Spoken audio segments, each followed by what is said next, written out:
the country, which we will get to, how that change took place later on. So Sierra was offending Albert Magai, making me feel unknown, having to leave the party which I helped to found through SOS to go and join another party. This is how it happened. Well, before we go to the 67 elections, which I guess were the pivotal ones for the history of Sierra Leone, let me just go back to Albert Magai's administration. Mm-hmm.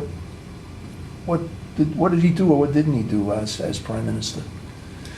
Since I was not very much interested, I took no interest in it because it made me leave. Oh, I didn't finish that story. I left Parliament then. Yeah. What happened was, because he passed a law in Parliament then, knowing that I said the ability still to come to Parliament if he called it, and I was over there. He passed a law saying, he didn't mention me, he just said, let us pass a new law saying, in order to make sure that members of Parliament are telling, that if any member of Parliament is absent, I think he says for two sessions, he loses his seat. And that was passed without my name mentioned at all. So he called a meeting of Parliament. One day afterwards, as soon as I left, while I was still going to America, which he had a right as prime, he called a meeting of Parliament. So I could not come. Then the next meeting again he called, I could not be there. So I lost, just through purely legal means, I was no longer a member of Parliament. That's how I lost my Parliament seat. That's pretty You see, that's why I used to call them 2x4 lawyers. They know how to use the law to do what they achieve. Like the lawyers advised the Governor General to do what he did. Technically, he was right. But in actual fact, it was not British. It was not a British practice for the Queen to appoint somebody whom she's not consulted anyone. So that's what happened. But Lightfoot Worsted should have known better. Oh, how would he? I mean, with he being a Creole, and all, incidentally, the secret, which is all over Sierra Leone, is that he was appointed with the recommendation of Sir Milton Magai because they think that he had some connections, extramarital connections of country, and that Sir Milton Magai is probably his brother. But this is not all of us. I never heard that one. But these are the kind of things you hear only when people talk about it.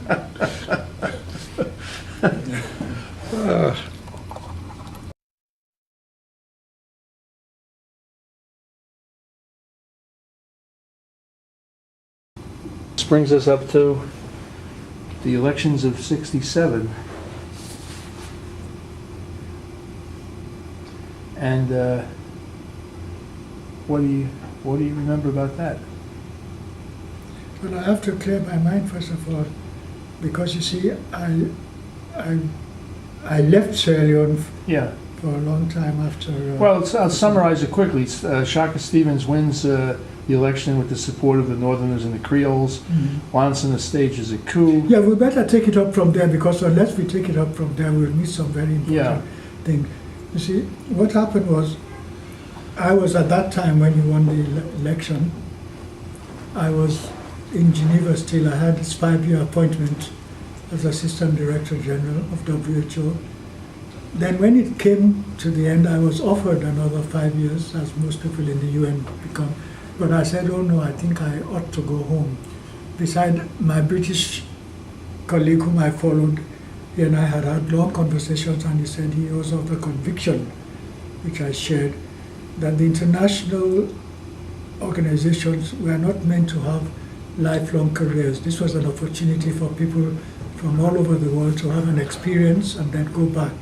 He was returning to England and I took his place, so I decided I would also not stay after 5 years.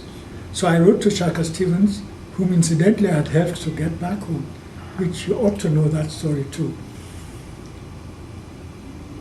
When the coup d'etat took place, it was an informal coup d'etat, which incidentally was started by Inga Norman. Inga Norman was the ADC to the Governor General when this election took place between Albert Magai and Shaka Stevens.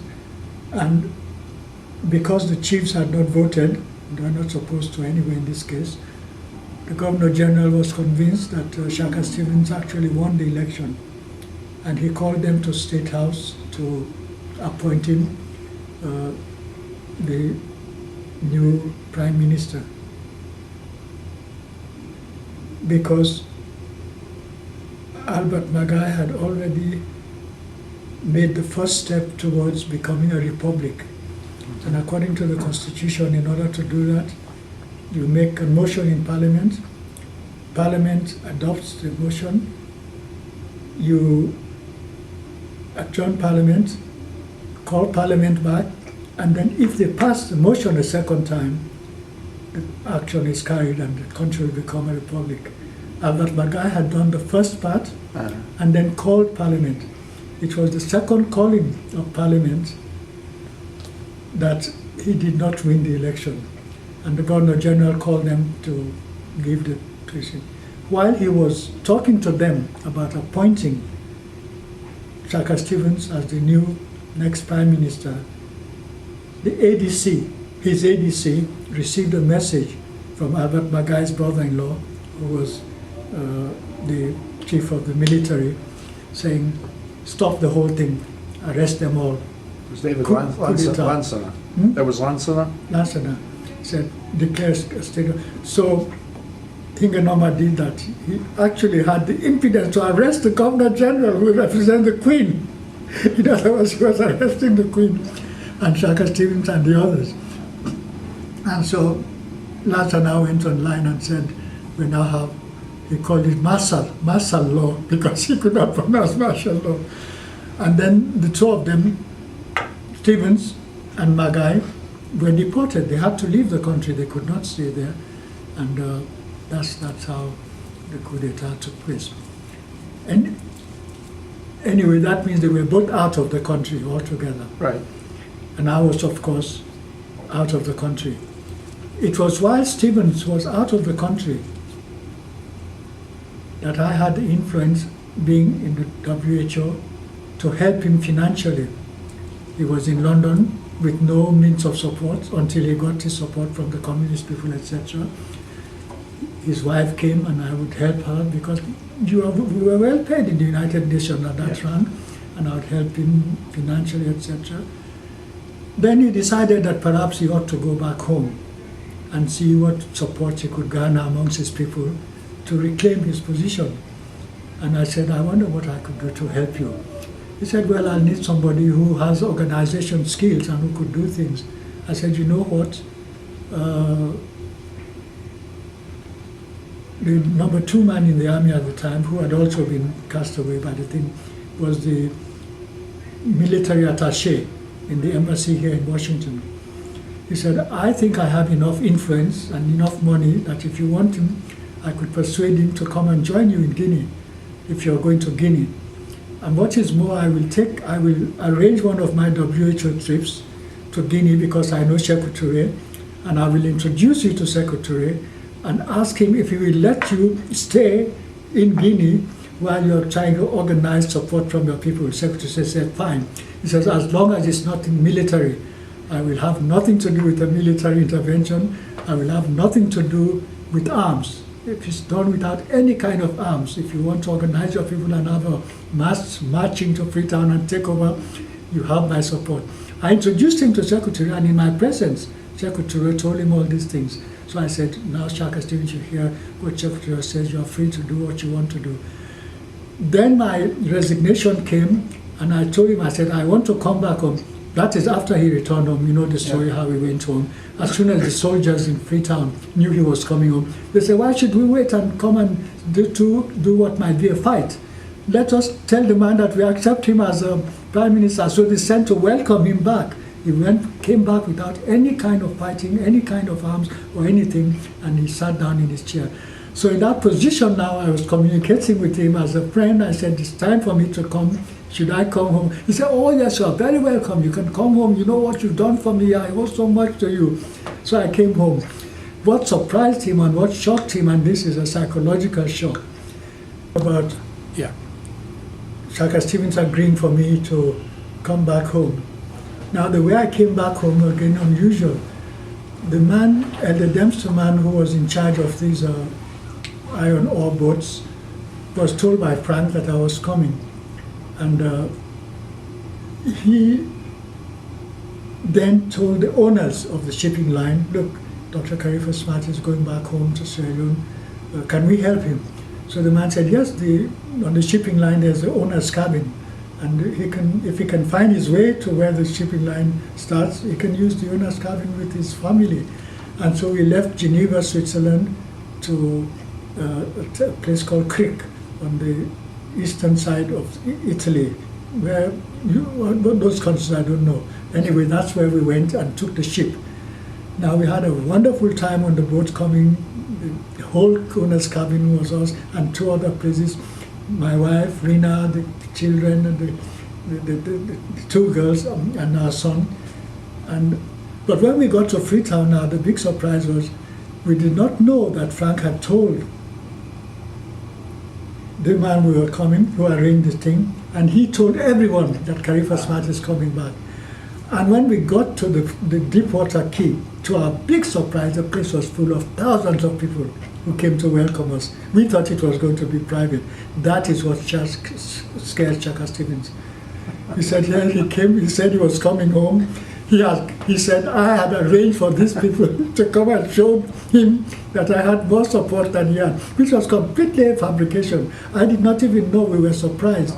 So the first thing we did was the people refused for me to go back straight to Frank's home where we were going to be. They said, we must go back to Victoria Park and welcome you. And so they had this big meeting at Victoria Park welcome. While I was talking to them, somebody took a pot shot at me but missed. And that got the people mad. And this of course got Chaka Stevens also mad, whether he told somebody to kill me if they wanted to, because he didn't want me to come back home. So this is how things get very complicated. So with that kind of background, after 2 days I visited him. He said, yes, you're very welcome, etc. Your wife is welcome, you know, this is your home. Then he said, come and see me tomorrow. And I came back to him and he said, well, you've come back home. You know what, there's nothing for you to do. You're not a member of parliament anymore. Why don't you just come and be my secretary? That of course made me so flabbergasted.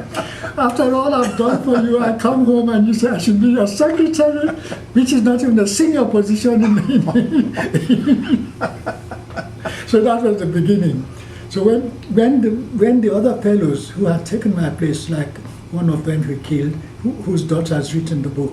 Oh, Aminata Fona. Aminata Fona. Fona took my seat in Parliament.